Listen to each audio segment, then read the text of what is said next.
Welcome to my first episode of stock market series. आज हम बात करेंगे कि करेंसी का एक्चुअल में मतलब क्या है। आज से 50 साल पहले, 100 साल पहले करेंसी का जो मतलब था और आज क्या बन करके रह गया है। Fear of currency.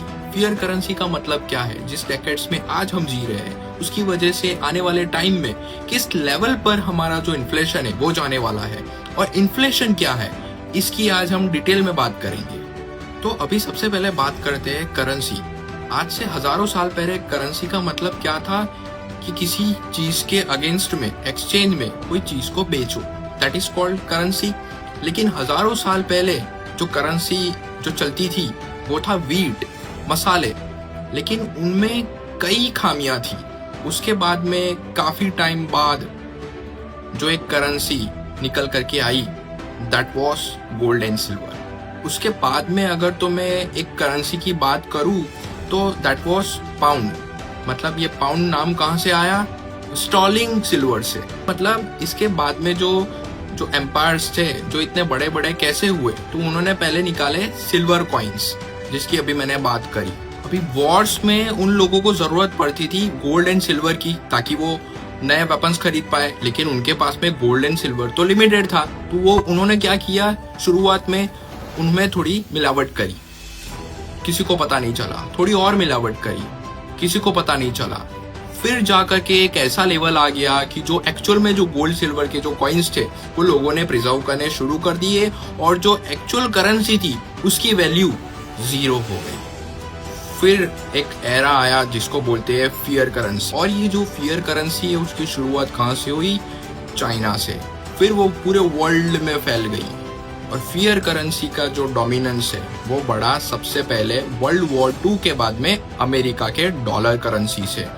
तो उस टाइम पर जिस भी कंट्री के पास में गोल्ड होता था उनको डॉलर इशू किए जाते थे। जिस कंट्री के पास में जितना गोल्ड उतना उनको डॉलर इशू किए जाते थे। तो अभी गोल्ड का डायरेक्ट जो कॉन्टेक्ट था वो एस करेंसी डॉलर से होने लगा था। मतलब अभी क्या शुरू कर दिया था, सारी कंट्रीज ने जितना भी अपना गोल्ड था वो बेच करके वो लोग डॉलर इशू करा रहे थे। तो उस टाइम पर जब ये जो मिलावट होने लगी और सबको पता चला, तब ये जो S currency gold and silver था वो डीबेस हो गई। फियर करेंसी की शुरुआत कहाँ से हुई, किसी को आइडिया है? मैं बताता हूँ।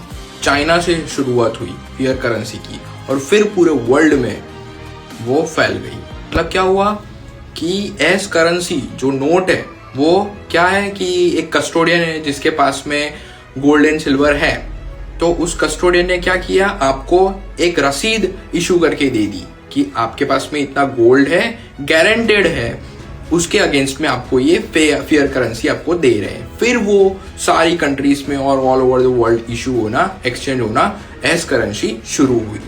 तो अब आप समझो कि क्यों gold and silver S currency पूरे वर्ल्ड वाइड में चली। कभी ये क्वेश्चन नहीं हुआ?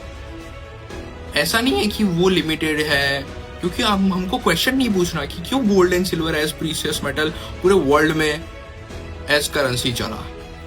क्वेश्चंस पूछो। मैं सिर्फ यही कहना चाह रहा हूं कि खुद को क्वेश्चन करो। सिर्फ और सिर्फ एक्सेप्ट करने की ये जो हैबिट है ना हमारी, किसी दिन मार डालेगी आपको। क्वेश्चन करो ना कि क्यों गोल्ड एंड सिल्वर, लिमिटेड तो और भी काफी मेटल्स है, तो gold and silver as precious metal क्यों हुई, उसके पीछे बहुत लंबी कहानी है। उसके लिए आपको रिसर्च करना पड़ेगा, उसके लिए आपको हिस्टोरिक बुक्स रीड करनी पड़ेगी, तब जाकर के आपको पता चलेगा। क्योंकि ये सारी न्यूज गवर्नमेंट्स को सबसे पहले पता चलती है, हम लोगों को बहुत बाद में समझ में आता है, जबकि वो टाइम चला जाता है तब समझ में आता है। अभी रिसेंटली वर्ल्ड की जो सारी सेंट्रल बैंक्स है, स्पेशली ब्रिक कंट्रीज, वो every year 1000 metric ton gold buy कर रही है, क्योंकि उनको कुछ ऐसा पता है जो आप लोगों को पता ही नहीं है। तो इसको बड़ी बारीकी से ऑब्जर्व किया जा रहा है वर्ल्ड लेवल पे, कंट्री लेवल पे। तो आज से पहले क्या होता था कि जिसके पास में पेपर कॉन्ट्रैक्ट, मतलब जो पैसा है वो जिसके पास में होता था, वो क्या करता था, वो एक कस्टोडियन के पास जाता था और वो करेंसी के अगेंस्ट में, एक्सचेंज में वो गोल्ड एंड सिल्वर बाय कर लेता था। तो आज के एपिसोड में हमने समझा कि गोल्ड एज करेंसी कब आया और उसके क्या बेनिफिट्स थे।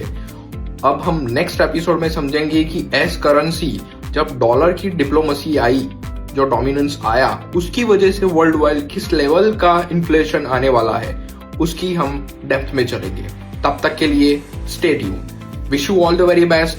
Thank you so much for watching.